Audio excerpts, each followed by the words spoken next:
Hello students, welcome to second PUC economics class of Gopal Swami PU College. I am Suma, economics lecturer. In today's session of the determination of income and employment, let us discuss the topic about the effects of autonomous change in aggregate demand on income and output. So, you all have learnt in the previous sessions about the aggregate demand function, the investment function and also about the savings function, and you also are familiar with the consumption function too. So, all these are the interrelated factors in determining the national income. When we discuss about the topic of the effect of autonomous change in aggregate demand on income and output, we have to recall the topic of aggregate demand. Aggregate demand is nothing but the expected purchase or which all the economical sectors are supposed to buy in a particular period of year with a given level of income. So, it is the sum total of the goods and services that all the sectors of an economy have planned to buy at a given level of income and over a period of time, that is an accounting year. So, it is an ex ante demand. As I have explained in the previous sessions, it is just an expectation, it is just an estimate. It may change because it changes only. Now, today we are discussing about the topic of the effects of change. So, how can it change means it may change because if the level of the income increases or if the level of the investment by the people may also increase. If once they increase, even the estimate that we have done through the ex ante demand or aggregate demand function may also change. So, we have one more demand, that is ex post demand. Ex ante demand is one which is planned to buy, wherein the ex post demand says you that which has actually happened. So, how much is supposed to be bought by all the sectors of economy is discussed in the aggregate demand function, and how much has actually been purchased or bought by all the sectors of an economy is expressed in the ex post demand. As you all know, in every economy, prior to the spending of money on any of the products, the government prepares a budget. So, this is the ex ante demand. So, after the completion of that particular period of time, it is usually a year, the government checks over the happening, that is what was the plan and what was actually happened. So, after the completion of 12 months, the demand for those products may increase or decrease. It happens again due to various reasons, and the two major causes for the variation in this, that is what has planned or what has been estimated and what has actually happened. So, the difference between these two is due to majorly for two reasons, that is the change in the levels of income of the public as well as the change in the rate of interest. So, that if the rate of interest goes on increasing, people are not able to spend. If the rate of interest on the government bonds and securities are high, then the people tend to spend more money because it is going to reap them a very good return in future, wherein if the interest rates are lowered down, then the people are not willing to spend money for that. So, this is the one which causes the change in the aggregate demand function. So, now let us know about the question. What kind of question will be there in the examination? Explain the effect of autonomous change in aggregate demand on income and output. So, if the change happens on the aggregate demand of the products that are planned to buy, and what does the change make on the income levels and also on the output levels. You also know that every year the government plans to produce so and so goods which belongs to different kinds of sectors of an economy. So when once the output is increased and if it is not bought by as per the estimate or as per the aggregate demand function or as per the ex ante demand, then they will be left over as the unsold goods and the stock will be there, and the next year's opening stock will be the closing stock of this year. So whatever that is left over as the closing stock will be the opening stock of the future year or the coming year, and then in that year's aggregate demand function or the ex ante demand which is planned to produce so and so goods as per the demand for the from the buyers will be reduced, because already previous year's stocks are left over with the sectors, with the production sector. So then this year they will be reducing the production to that extent to which it is left over. So after that the outputs are decided, how much output should be taken out from this industry, from a particular industry for that particular year, because the government decides based on the given level of income, because the income will not suddenly change overnight to 100% or to 200%. The income, the levels of income of the public gradually changes. It is not a overnight happening. So therefore what happens? The income of the people goes on changing in a gradual way. As it goes on in a gradual increasing rate, the output levels will also go on in a gradual increasing rate. So these two are corresponding to each other. ಯಾವುದೇ ಒಂದು ಪದಾರ್ಥದ ಉತ್ಪಾದನೆ ಮಾಡಬೇಕಾದ್ರೆ ಸರ್ಕಾರ ಬೇರೆ ಎಲ್ಲ ವಿಚಾರಗಳನ್ನು ಬದಿಗಿಟ್ಟು ಎರಡು ವಿಚಾರಗಳನ್ನು ಗಮನಕ್ಕೆ ತಗೊಳ್ಳುತ್ತೆ. ಆ ಮೊದಲನೇ ವಿಚಾರ ಯಾವುದು ಅಂತ ಹೇಳಿದ್ರೆ, ಜನರ ಆದಾಯದ ಮಟ್ಟ ಹಾಗೂ ಆ ಆದಾಯದ ಮಟ್ಟ ಹೀಗಿರುವಾಗ ಒಂದೇ ರೀತಿಯಲ್ಲಿ ಇದ್ದಾಗ ಅವರಲ್ಲಿರುವ ಕೊಳ್ಳುವ ಸಾಮರ್ಥ್ಯ, we call it as purchasing power parity of the public. So ಜನರಲ್ಲಿ ಕೊಳ್ಳುವ ಸಾಮರ್ಥ್ಯ ಎಷ್ಟಿರುತ್ತೆ, ಅವರ ಆದಾಯದ ಮಟ್ಟವನ್ನು ಸರ್ಕಾರ ಲೆಕ್ಕಕ್ಕೆ ತೆಗೆದುಕೊಂಡು ಅಥವಾ ಗಣನೆಗೆ ತೆಗೆದುಕೊಂಡು ಆ ನಂತರ ಅವರಲ್ಲಿರುವ ಕೊಳ್ಳುವ ಸಾಮರ್ಥ್ಯವನ್ನು ಸರ್ಕಾರನೇ ಒಂದು ಊಹೆ ಮಾಡಿಕೊಂಡು ಆ ರೀತಿಯಲ್ಲೇ ಪದಾರ್ಥಗಳನ್ನು ಉತ್ಪಾದನೆ ಮಾಡೋದಕ್ಕೆ ಸರ್ಕಾರ ಜನರಿಗೆ ಹೇಳುತ್ತೆ. ಯಾಕೆ ಅಂತ ಹೇಳಿದ್ರೆ, ಸರ್ಕಾರದ ಆದೇಶದ ಮೇರೆಗೇನೆ central bank of India, that is the reserve bank of India, ಜನಗಳಿಗೆ ಒಂದು ಸಾಲ ಸೌಲಭ್ಯವನ್ನು ಒದಗಿಸೋದಕ್ಕೆ ಅದರ ಎಲ್ಲ ಕಮರ್ಷಿಯಲ್ ಬ್ಯಾಂಕ್ ಬ್ರಾಂಚಸ್ಗಳಿಗೆ ತಿಳಿಸುತ್ತೆ. ಯಾವಾಗ ಬ್ಯಾಂಕ್ಗಳ ಮೂಲಕ ಸಾಲ ಸೌಲಭ್ಯ ಸಿಗುತ್ತೆ ಜನರಿಗೆ, ಆಗ ಅವ್ರು ಏನು ಮಾಡ್ತಾರೆ, ಪದಾರ್ಥಗಳಿಗೆ ಬೇಡಿಕೆಯನ್ನು ತೋರಿಸ್ತಾರೆ. ಅಂದರೆ ಅವರು ಪದಾರ್ಥಗಳನ್ನು ಖರೀದಿ ಮಾಡೋದಕ್ಕೆ ಆಸಕ್ತಿಯನ್ನು ತೋರಿಸ್ತಾರೆ. ಯಾವಾಗ ಅವರು ಆಸಕ್ತಿಯನ್ನು ತೋರಿಸ್ತಾರೆ, ಪದಾರ್ಥಗಳಿಗೆ ಬೇಡಿಕೆ ಬರುತ್ತೆ. ಬೇಡಿಕೆ ಬಂದ ಕೂಡಲೇ ಪದಾರ್ಥಗಳ ಉತ್ಪಾದನೆ ಕೂಡ ಜಾಸ್ತಿ ಆಗುತ್ತೆ. So all these are inter related. So when once the government prescribes so and so levels of production that should come from in the form of output in an industrial sector from the production units, the government thinks it thoroughly prior to prescribing the rates of the levels of output, keeping in mind the levels of income, because the levels of income is not going to change in a overnight.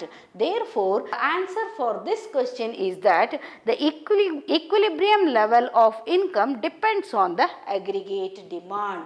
That is, you all know the equilibrium level of demand. That is, you all know about the equilibrium level of income. So there is an equilibrium level of income based on the salary structure or based on the professions that the people are involved with or based on the business and trading activities they have undertaken. So it may not be the same as in the previous year, or it will not be the same in future years also. So the income levels also change over a period of year, and this change results results in the production of goods. So the levels of outputs will also change. ಜನರ ಆದಾಯದ ಒಂದು ಮಟ್ಟ ಹೆಚ್ಚಾಗ್ತಿದ್ದ ಹಾಗೆ ಪದಾರ್ಥಗಳ ಉತ್ಪಾದನೆಯ ಒಂದು ಮಟ್ಟ ಕೂಡ ಅಥವಾ ಅದರ ಕ್ವಾಂಟಿಟಿ ಅಂತ ಹೇಳ್ಬೋದು, ಅದು ಕೂಡ ಹೆಚ್ಚಾಗ್ತಾ ಹೋಗುತ್ತೆ. ಯಾಕೆ ಅಂತಂದ್ರೆ ಸಮಾಜದಲ್ಲಿ ಯಾವಾಗ ಒಂದು ವ್ಯಕ್ತಿಯ ಆದಾಯದ ಮಟ್ಟ ಹೆಚ್ಚಾಗ್ತಾ ಹೋಗುತ್ತೆ ಆಗ ಪದಾರ್ಥಗಳಿಗೆ ಒಂದು ಡಿಮಾಂಡ್ ಕೂಡ ಹೆಚ್ಚಾಗ್ತಾ ಹೋಗುತ್ತೆ. ಸಡನ್ ಆಗಿ ಮಾರ್ಕೆಟ್ನಲ್ಲಿ ಕಾರುಗಳ ಬೆಲೆ ಜಾಸ್ತಿ ಆಗ್ತಾ ಇದೆ ಅಂತ ಹೇಳಿದ್ರೆ ಕಾರುಗಳಿಗೆ ವಿಪರೀತ ಡಿಮಾಂಡ್ ಬಂದಿದೆ ಅಂತ. ಯಾವಾಗ ಹಾಗೆ ಬೇಡಿಕೆ ಶುರು ಆಗುತ್ತೆ ಅಂದರೆ ಕಾರುಗಳಿಗೆ ಸಾಲ ಸೌಲಭ್ಯ ಒದಗ್ತಾ ಇದೆ ಅಂತ ಹೇಳುವಾಗ, when the banks decide to give car loans for buying cars with lesser marginal amount that can be kept by the buyer of the car, say then automatically the values or the prices of the cars will increase. So this is an effect of the level of output, because ಯಾವಾಗ demand ಹೆಚ್ಚಾಗ್ತಾ ಇದೆ ಕಾರುಗಳ ಸಂಖ್ಯೆಯು ಕೂಡ ಹೆಚ್ಚಾಗುತ್ತೆ, ಉತ್ಪಾದನಾ ಸಂಖ್ಯೆ ಕೂಡ ಹೆಚ್ಚಾಗುತ್ತೆ. ಯಾವಾಗ ಉತ್ಪಾದನಾ ಸಂಖ್ಯೆ ಹೆಚ್ಚಾಯಿತು ಅದರ ಬೆಲೆ ಕೂಡ ಹೆಚ್ಚಾಯಿತು. ಆ ಬೆಲೆ ಹೆಚ್ಚಾದಾಗ ಜನರು ಅದನ್ನು ಕೊಳ್ಳುವ ಸಾಮರ್ಥ್ಯವನ್ನು ಗಳಿಸ್ಕೊಂಡಿದ್ದಾರೆ ಸಾಲ ಸೌಲಭ್ಯಗಳ ಮೂಲಕ ಅಂತ ಹೇಳಿದಾಗ ಜನರಲ್ಲಿ ಆದಾಯ ಮಟ್ಟ ಕೂಡ ಹೆಚ್ಚಾಗಿದೆ. ಆದಾಯಕ್ಕೆ ತಕ್ಕ ಹಾಗೆ ಅವರು ಖರ್ಚು ಮಾಡುವುದಕ್ಕೂ ತಯಾರಾಗಿದ್ದಾರೆ ಅಂತ ಅರ್ಥ. The equilibrium level of income depends on aggregate demand, that is the demand which is planned prior to the production level is decided. So this can happen in the following two situations. ಈ ಒಂದು ಘಟನೆ ನಡೆಯೋದು ಯಾವಾಗ ಅಂತಂದ್ರೆ ಈ ಕೆಳಗಿನ ಎರಡು ಸಂದರ್ಭಗಳಲ್ಲಿ ಇದನ್ನು ನಾವು ಊಹೆ ಮಾಡ್ಕೊಳ್ಬಹುದು. The first one is change in consumption due to the change in income. Because of the income is increased, my consumption level also is increased. If let us see this with the help of an example. If a person's income is rupees 100 per day and if it increases to another 100 rupees, so it becomes 200 rupees. So what happens, at the rate of 100 rupees of his daily income, he was ready to spend rupees 20 on food. So now when the income is doubled from 100 to 200, it has been increased. Obviously he is ready to spend 35 to 40 rupees on food, or in addition to the existing 20 rupees of expenditure on the food per day, he is ready to spend another 15 to 20 rupees. As his income has increased, his consumption level also increased. ಅವನ ಆದಾಯ ಹೆಚ್ಚು ಆಗ್ತಾ ಇದ್ದ ಹಾಗೆ ಅವನ ಒಂದು ಬಳಕೆಯ ಸಾಮರ್ಥ್ಯ ಕೂಡ ಹೆಚ್ಚಾಯಿತು. ಆ ಪದಾರ್ಥಗಳನ್ನು ಕೊಳ್ಳುವ ಶಕ್ತಿಯು ಹೆಚ್ಚಾಯಿತು. ಹಾಗೆ ಆ ಪದಾರ್ಥಗಳು ಕೊಳ್ಳುವ ಶಕ್ತಿ ಹೆಚ್ಚಾಗಿದ್ದು ಏನಾಗುತ್ತೆ, ಉತ್ಪಾದನೆಯನ್ನು ಹೆಚ್ಚು ಮಾಡೋದಕ್ಕೆ ಕಾರಣ ಆಯಿತು. The next one is change in the investment. The change in the investment is due to the availability of the credits easily, as well as the change in the rates of interest. The variations in the rates of interest will lead to either the higher purchase of the goods or the lower purchase of the goods. So the second major cause is that it is happening due to the change in the investment because of the availability of the credit easily. Earlier it was not so easy to buy all the products that were available in the market because the society was not having so much of credit facilities that today's society is being seeing. So therefore ಮುಂಚೆ ಇಷ್ಟೊಂದು ಸಾಲ ಸೌಲಭ್ಯ ಇರ್ತಾ ಇರಲಿಲ್ಲ. ಆದ್ದರಿಂದ people had learned to live with less demands. Today the availability of the easy credit is done everywhere. Today the credit is available very easily everywhere around the country. So therefore what happens, each and every individual wishes to buy whatever he wishes to buy, because for buying everything you can go for a bank and you can get a loan. Earlier the situation was not like that. If you have had money with you, then only you would have bought that. Otherwise your wishes would have not been accomplished, or your purposes would not have been accomplished, and the wishes were not fulfilled. But today the availability of the credit easily is guiding the consumers to go towards the purchase of the goods. Earlier, during some 30 to 40 years ago, it was difficult to change the brands of cars, but today people are changing the brands of cars that they are owning for 5 to 10 years, because this is happening after a specified period of time of usage. Again, for buying the new model of car, they are getting the loans. So this is the situation of the market economy. In India, we have both types of economies existing, the government economy as well as the private economy, and the most of the goods levels of output is decided by the private sector, that is the market economy. So what happens? They only demand the banks to give loans, because the banks are also benefited by giving loans. In terms of interest, banks get a good amount in return, and that is the profit that the bank earn out of the lending of loans. So here both the private sectors who are producing the goods are also benefited, and the banks who are lending loans for buying those goods are also benefited, and the rates of interest are good for the banks to earn money or to earn profit, wherein it is not that good for the consumer to pay for. But even then also, consumer is willing to go for loans because he can satisfy his wants. So therefore, it is caused due to the availability of the credit facility as well as the rate of interest. If the rate of interest is too high on any loan that is helping a person to buy any of the product, then he will abstain from buying. Then he will not show any kind of interest in buying. If when once the rate of interest goes down, then he goes for buying those products, and the demand for the product increases, and the difference between ex ante demand and ex post demand will vary. The gap between these two estimates as well as the actual happening will also vary, because this is purely due to the availability of the credits with lesser rates of interest. As you all know, people tend to spend only when the rates of interest are less. People are ready to invest only when the rates of interest are high. If the rate of interest is 8 for any kind of government bonds or securities, I am ready to spend more money. But if the rate of interest is high for a bank loan to own a vehicle, to own a car, I will abstain from buying, and I will wait for the time till the rate of interest is decreased. So we can understand this with the help of a diagram.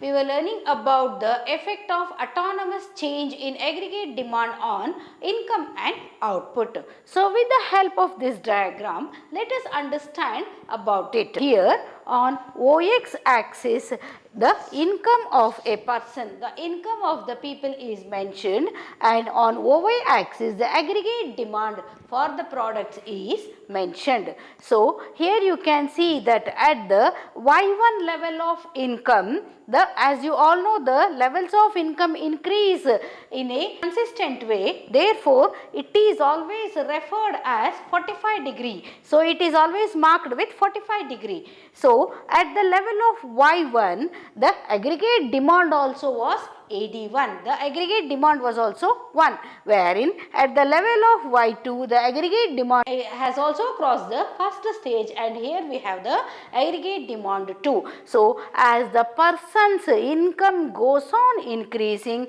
his level of investment also goes on changing. You can see the change in the investment. The delta refers the change. With the help of this sign of delta, you can see the change that happened in the level of investment from Y1 to Y2. As you all know, in economics, Y is referred as income. At the first level of income, his investment was only till this, and as the income increased to G, to the Y2 level, his investment also changed. So you can see the change in the investment. So here we find the first equilibrium point is here and the second equilibrium point is here. So at the first stage, in your previous sessions you all learned that there is an autonomous consumption. So with zero income, the person is able to satisfy all his consumption needs. So even without earning anything also, he is capable of satisfying his basic needs, particularly the consumption needs. It may be due to the availability of the loan facility somewhere, so that he can satisfy all his demands at present, and in future he can repay the loan, or because of the availability of the consumption facilities to him, so he can satisfy with zero income also. After that, he goes to the level of induced income. You all know that C bar is referred as the autonomous consumption, and CY means the induced consumption. So after the autonomous consumption, he has come to the level of income 1, and after the income has increased to Y1 stage, his aggregate demand has also increased to first stage. So when his level of income increased to the second stage, the demand for the products has also increased to the second stage, and it is marked as AD2, and you can see the increase in the investment. Earlier he had only so and so investment, and now it has increased and he was able to attain the equilibrium 2 stage.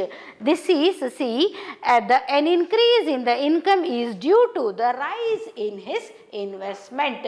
As he went on investing, his income also increased. So you can understand here how his investment helped him to increase his income is that at the higher rate of interest, he went on investing his money, and the higher rate of interest helped him to fetch additional income. So when once the government bonds and securities start yielding higher returns owing to the higher rate of interest, people are ready to invest in them, and when once the investment level increases, the returns they obtain out of these investment with an additional rate of interest will also increase, and their levels of income will also increase. When an autonomous investment increases, AD1 shifts parallel to the AD2. So when the autonomous expenditure of that particular person or those particular group of people has increased,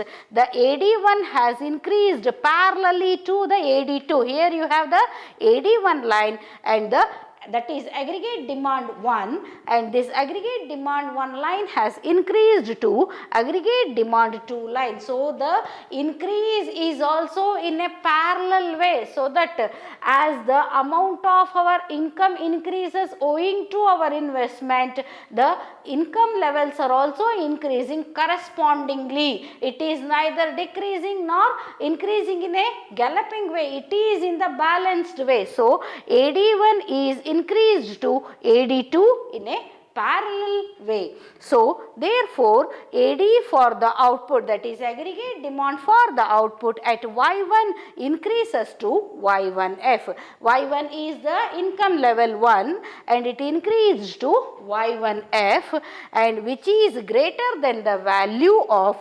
OY1E1. So this is Y1F is the value of Y1F is greater than the value of OY1E1. OY1E1 is here. So here you can see the OY1E1 stage. So this value is greater than the Y1F value is greater than the OY1 and E1 value. So this is because of the result of an autonomous expenditure that person is ready to do because of the investment, and because of the attraction of the additional returns, he obtained the loans and he invested that money in the products, and his consumption levels are also increased. So now let's see about, therefore, Therefore, E1F measures the amount of excess demand in an economy. So, now let us see E1F. So, E1F level, this E1F level is there, no, that addition that is made because of the additional investment. So, this E1F measures the amount of excess demand for the product in an economy as a result of autonomous expenditure, because it is not a induced expenditure, it is my own decision to spend on those goods and services so that I can yield lots of benefits or returns in future. So, it is a result of autonomous expenditure. So, new AD, that is AD2 intersects at Y2. So, this is the AD2, aggregate demand 2. So, aggregate demand level 2 increases and intersects this aggregate demand 2 level intersects the Y2. Here it intersects. So, this is the AD2 level, it intersected the Y2, that is income 2 level. Level 2 of his income is being intersected by the aggregate demand 2 because of his autonomous expenditure, and Y2 E2 is the new equilibrium point here. So, Y2 E2 is the Y1 E1 was the first equilibrium point. So, you can call it as the equilibrium 1, and Y2 U2, Y2 E2 is the second equilibrium, that is second equilibrium, equilibrium 2 we can call. So, as the persons goes on increasing their autonomous expenditure because of the additional investment that they are doing on the products or the securities, they are getting lots of returns in terms of additional income, and their equilibrium level also increasing. So, the aggregate demand for the products that is done through the aggregate demand function jumped to the double level or the next level owing to the increase in the autonomous expenditure in terms of investment by the public. So, ಇಲ್ಲಿ ನಾವು ನೋಡ್ತಾ ಇದ್ದೀವಿ ಯಾವಾಗ ಒಬ್ಬ ವ್ಯಕ್ತಿಯ ಆದಾಯ Y1 ಇಂದ Y2ಗೆ jump ಆಯಿತು, ಹೆಚ್ಚಾಯಿತು, ಅವನ ಇನ್ವೆಸ್ಟ್ಮೆಂಟ್ ಹೂಡಿಕೆಯ ಒಂದು ಮಟ್ಟ ಕೂಡ ಹೆಚ್ಚಾಯಿತು. ಅವನ ಹೂಡಿಕೆಯ ಮಟ್ಟ ಹೆಚ್ಚಾದಾಗ ಅವನ ಹೂಡಿಕೆ ಅಗ್ರಿಗೇಟ್ ಡಿಮಾಂಡ್ 1 ಇದ್ದಿದ್ದರಿಂದ ಅಗ್ರಿಗೇಟ್ ಡಿಮಾಂಡ್ 2 ಕಡೆಗೆ ಹೋಯಿತು. ನೀವು ಈ ಡೆಲ್ಟಾ ಅಂದರೆ ಬದಲಾವಣೆ ಅಂತ ಅರ್ಥ ಮಾಡ್ಕೊಳ್ಬಹುದು. ಇನ್ವೆಸ್ಟ್ಮೆಂಟ್ ನಮ್ಮ ಹೂಡಿಕೆಯಲ್ಲಿ ಬದಲಾವಣೆ ಉಂಟಾಗಿದ್ದು ಎರಡನೇ ಹಂತಕ್ಕೆ ಅವನನ್ನು ಕರೆದುಕೊಂಡು ಹೋಯಿತು. ಅವನ ಆದಾಯದ ಮಟ್ಟ ಮೊದಲನೇ ಹಂತದಿಂದ ಎರಡನೇ ಹಂತಕ್ಕೆ ಬಂದಿದೆ. ಸೊ, ಇಲ್ಲಿ ನಾವು ಈಕ್ವಿಲಿಬ್ರಿಯಂ ಪಾಯಿಂಟ್ 1 ಅನ್ನು ನೋಡಬಹುದು. ದಟ್ ಈಸ್ ಸಮತೋಲನ ಅಂತ ಹೇಳ್ತೀವಿ. ಮಾರುಕಟ್ಟೆಯಲ್ಲಿ ಅವನ ಆದಾಯ ಮತ್ತು ಪದಾರ್ಥಕ್ಕೆ ಇರುವ ಬೇಡಿಕೆ ಒಂದು ಸಮತೋಲನಕ್ಕೆ ಬಂದಿದೆ.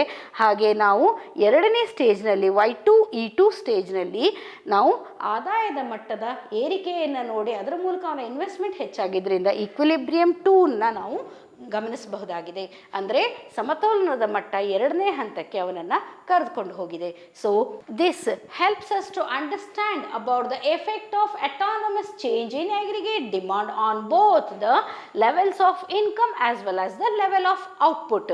So, when once his level of income increased as well as the output level has also increased. So, the change here is corresponding to the income. So, Y1, the income has increased from Y1 to Y2 as well as the demand for the product or the levels of the output demand for the output has also increased from AD1 to AD2. So, this is what happens in every economy. Maybe it is the socialist economy or the market economy. You can see that this change takes place everywhere. This is due to the change in the levels of investment, and this is owing to the income that they are earning due to the change of their levels of investment. If that person increases his investment levels, then the return that he gets out of those investment will also increase. If that person decreases his level of investment, owing to that only his levels of income will also decrease. So, it is parallel growth. You can see that is AD1 is growing to a parallel, AD2 is parallel to AD1, that is aggregate demand 2 is parallel to aggregate demand level 1. If he goes on increasing his income, so Y1 is here, Y2 is here and Y3 will come here and AD3 will come here. Again it is parallel to the income level only. So it is growing the returns as the income goes on increasing, corresponding to that only the levels of output will also increase, and in society we can see the equilibrium points at 1, 2, 3 stages.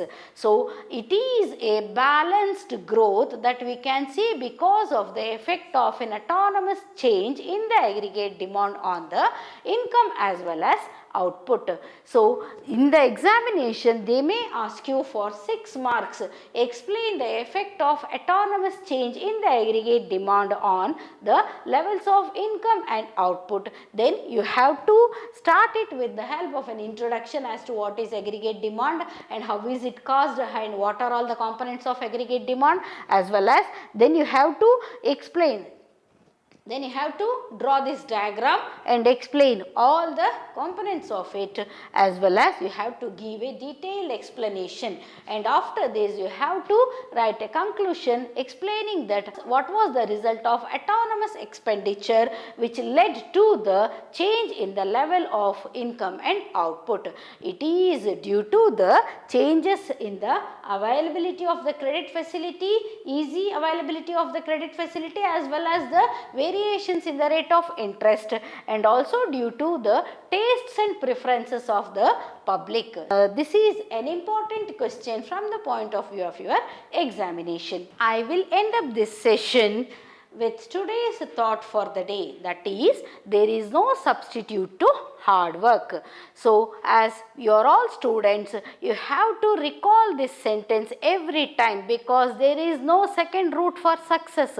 If you have to attain success in your examination, you have to be a hard working student. For that only you have to listen to the lessons, you have to study them repeatedly. So when it is not just mere reading which helps you to score marks, it is the concept of learning. The concept of learning requires both reading as well as writing. So the learning process involves two instincts.